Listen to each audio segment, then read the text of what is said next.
예, 다니엘이 이제 왕의 총애를 받아서 바벨론의 총리에 올랐습니다. 그런데 그가 이제 사랑받는 총리의 자리에 오르자 다른 총리들과 여러 고관들이 이제 그를 모함하여 고발하려고 했습니다.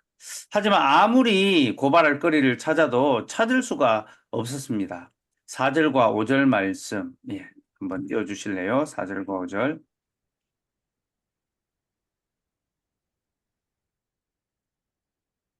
같이 읽읍시다. 시작.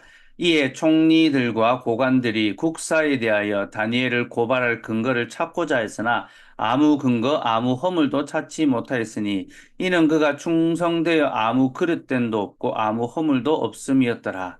그들이 이르되 이 다니엘은 그 하나님의 율법에서 근거를 찾지 못하면 그를 고발할 수 없으리라 하고. 총리들과 고관들이 달려들어서 다니엘의 허물을 찾아내려고 했는데 실패했죠. 예, 쉽게 말해서 검찰청, 경찰청, 감사원이 다 달려들었는데 허탕을 친 겁니다. 다니엘은 그 직무와 행실에 있어서 어떠한 허물도 찾을 수가 없었습니다. 그래서 그들이 어떻게 합니까? 다니엘의 믿음에 대해서 그를 고발하기로 한 거죠. 여러분, 믿음의 사람은 이렇게 해야 합니다. 자신의 직무와 행실에 있어서는 사람들에게 아무 그 허물의 거리를 찾을 수 없게 해야 하고, 다만 믿음의 문제에 있어서만 사람들의 미움과 비난을 받을 수 있어야 합니다. 세상을 살아가는 성도의 삶이 이래야 됩니다. 그래서 여러분, 직장에서 여러분 맡겨진 일에 성실하십시오.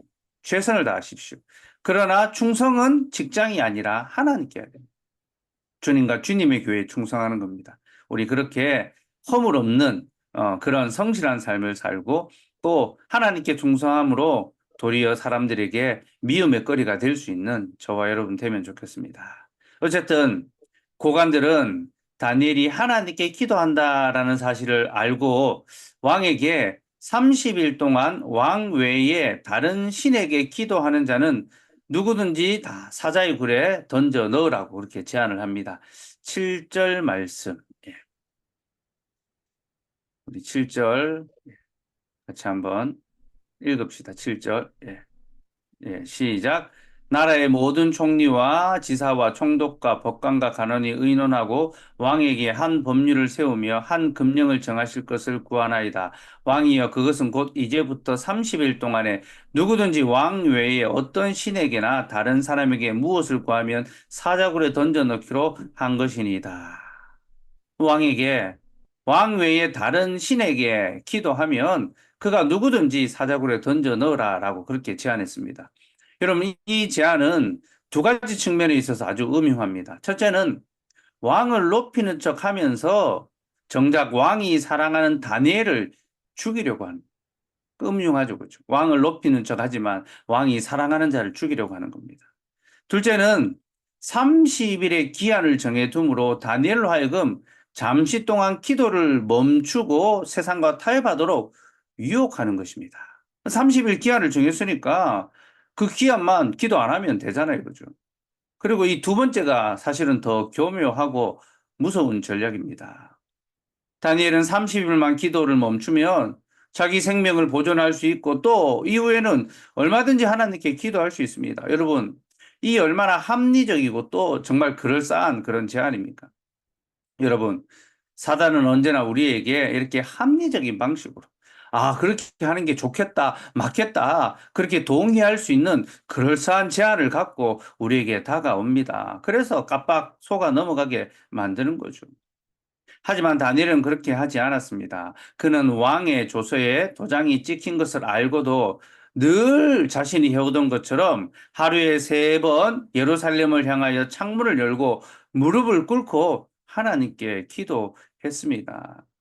그는 하나님을 향한 자신의 기도를 멈추지 않았습니다. 결국 그가 어떻게 됩니까? 사자굴에 던져졌습니다. 하지만 하나님께서는 그를 사자굴에서 지키셨습니다. 오히려 그를 모함했던 자들을 사자굴에 던져서 죽임을 당하게 하셨죠. 사랑하는 여러분, 우리 하나님은 자신을 향한 믿음을 지키는 자를 지켜주십니다. 자기를 지키기 위하여 믿음을 버리는 자가 아니라 믿음을 지키기 위하여 자기를 버리는 자를 하나님은 지켜주십니다. 이것을 꼭 기억하십시오. 그러면 다시 다니엘의 기도로 돌아와서 그러면 왜 다니엘은 30일이라는 기한이 있었음에도 목숨을 걸고 기도하기를 멈추지 않았을까요? 첫 번째 이유는요. 그가 30일 동안 기도를 멈추지 않는 것과 함께 30일 동안 왕에게 기도해야 한다는 것을 거부했습니다. 여러분, 조서의 내용은요, 30일 동안 기도를 금지하는 것이 아니었습니다. 30일 동안 오직 왕에게만 기도해야 한다라는 것이 조서의 내용입니다. 그러니까 다니엘이 30일 동안 기도를 안 하는 것이 아니라 기도를 하려면 왕에게 기도해야 하는 거죠. 다니엘은 바로 이것을 거부했습니다. 그는 세상 왕에게 복종하고 또 세상을 섬기는 것보다 하나님을 자신의 왕으로 모시고 하나님께 복종하고 하나님을 섬기기를 선택했던 것입니다. 여러분, 기도는 하나님을 우리의 왕으로 모시는 거고, 기도하지 않는 것은 우리가 세상을 왕으로 그렇게 섬기는 것입니다. 둘째로, 그는 자신의 생명을 보존하는 것보다 교회의 생명을 보존한 것을 더 중시했기 때문입니다. 여러분 6장에서는 다니엘의 기도의 내용이 안 나옵니다. 그런데 9장에 가면 그가 무엇을 두고 기도했는지 그 내용이 나오거든요. 그럼 9장 1절에서 3절 말씀. 9장 1절에서 3절 말씀. 우리 같이 한번 읽읍시다. 시작. 메대 족속 아하수르의 아들 다리오가 갈대아 나라 왕으로 세움을 받던 첫해 곧 그 통치 원년에 나 다니엘이 책을 통해 여호와께서 말씀으로 선지자 예레미야에게 알려주신 그 연수를 깨달았나니 곧 예루살렘의 황폐함이 70년 만에 그치리라 하신 것이니라. 내가 금식하며 베옷을 입고 죄를 덮어쓰고 주 하나님께 기도하며 간구하기를 결심하고 다니엘은 예레미야의 말씀을 통해서 하나님의 뜻이 무엇인지 깨달았습니다. 곧 70년이 지나면 예루살렘의 황폐함이 마친다는 거죠. 이 말씀은 이스라엘의 바벨론의 포로 생활이 70년이면 끝이 난다는 겁니다. 다니엘은 성경을 통하여 바로 이 사실을 알았습니다. 그리고 이 일이 성취되도록 간절히 기도했던 것입니다. 여러분, 여기서 우리는요, 말씀과 기도의 관계가 무엇인지에 대해서 알게 됩니다. 말씀은 우리에게 하나님의 구속 사역을 깨닫게 해줍니다. 하나님 우리를 어떻게 구원 섭리로 인도하시는지를 가르쳐 주죠. 그리고 말씀은 우리로 하나님의 그 구속 역사를 위해서 기도하게 만듭니다. 그렇게 말씀과 기도는 함께 갑니다. 말씀이 있는 곳에는 반드시 기도가 있습니다. 그러니 여러분, 우리가 말씀을 듣고도 기도하지 않는다. 이것은 말씀에 대한 바른 반응이 아닙니다. 우리가 정말로 말씀을 받고 은혜를 누렸다면 우리는 그 말씀을 붙잡고 기도하고 씨름할 수밖에 없습니다. 다니엘은 그렇게 말씀을 통하여 하나님의 교회를 향한 하나님의 구속 사역을 깨닫고 그 말씀이 이루어지도록 교회의 회복을 위하여 기도했던 것입니다. 그리고 그는 이 기도를 결코 멈출 수가 없었습니다. 설령이로 인해 자기의 생명을 잃어버린 바 된다 하여도 그는 교회를 위한 기도를 멈출 수가 없었습니다. 그리고 바로 이 점에 있어서 그는 실로 우리의 기도의 모범, 교회의 기도의 모범이 됩니다. 여러분, 우리도 그와 같이 교회의 회복을 위해서 기도할 수 있어야 합니다. 그러면 여러분, 교회의 회복을 위해서 기도한다는 것이 무엇일까요? 그것은 곧 회개로 기도하는 것을 가리킵니다. 회개의 기도. 우리 5장에서 7절 말씀도 한번 볼까요? 다니엘서 9장 5절에서 7절 말씀. 5절에서 7절입니다. 4절부터 읽읍시다. 시작. 내 하나님 여호와께 기도하며 자복하여 이르기를 크시고 두려워할 주 하나님 주를 사랑하고 주의 계명을 지키는 자를 위하여 언약을 지키시고 그에게 인자를 베푸시는 이시여 우리는 이미 범죄하여 패역하며 행악하며 반역하여 주의 법도와 규례를 떠났사오며 우리가 또 주의 종 선지자들이 주의 이름으로 우리의 왕들과 우리의 고관과 조상들과 온 국민에게 말씀하신 것을 듣지 아니하였나이다. 주여 공의는 주께로 돌아가고 수치는 우리 얼굴로 돌아오미 오늘과 같아서 유다 사람들과 예루살렘 거민들과 이스라엘이 가까운 곳에 있는 자들이나 먼 곳에 있는 자들이 다 주께서 쫓아내신 각국에서 수치를 당하였사오니 이는 그들이 주께 죄를 범하였음이니이다. 여러분, 다니엘은 하나님 앞에서 교회의 죄악을 인정하고 이것을 회개하며 돌이켰습니다. 여러분, 이것이 바로 교회 회복을 위한 기도입니다. 곧 교회의 죄를 두고 회개하며 통회하며 돌이키는 것. 이것이 바로 진정한 회복의 기도입니다. 특별히 다니엘은 교회의 죄를 자신의 죄로 인정하고 고백했는데요. 사실 그는 이럴 필요가 없습니다. 왜냐하면 그는 거룩한 자였으며 그 당대 교회의 죄에 동참하지 않았던 의로운 성도입니다. 그는 그 죄에 동참하지 않았습니다. 하지만 그는 교회의 죄악을 자신의 죄악으로 여겨서 회개했습니다. 우린 이것을 통하여 다니엘이 지금 자기 자신과 교회를 분리하지 않고 연합시키고 있다는 것을 알게 됩니다. 여러분, 그는 교회의 문제를 남의 문제로 여기지 아니하고 그들의 문제로 여기지 아니하고 바로 자신의 문제, 우리의 문제로 여겼습니다. 사랑하는 여러분, 이것이 바로 참된 성도의 모습입니다. 참된 성도는 자신과 교회를 분리하지 않습니다. 그는 교회의 아픔을 자신의 아픔으로 여기며 교회의 문제를 자신의 문제로 여깁니다. 그래서 교회의 죄를 자신의 죄로 여겨 통회하고 교회의 회복을 위하여 간절히 기도합니다.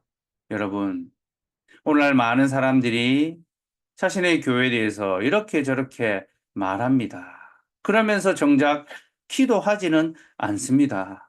불평과 불만은 늘어놓으면서 그 연약함의 문제를 자기의 문제를 여겨서 회개하고 통회하고 돌이키진 않습니다.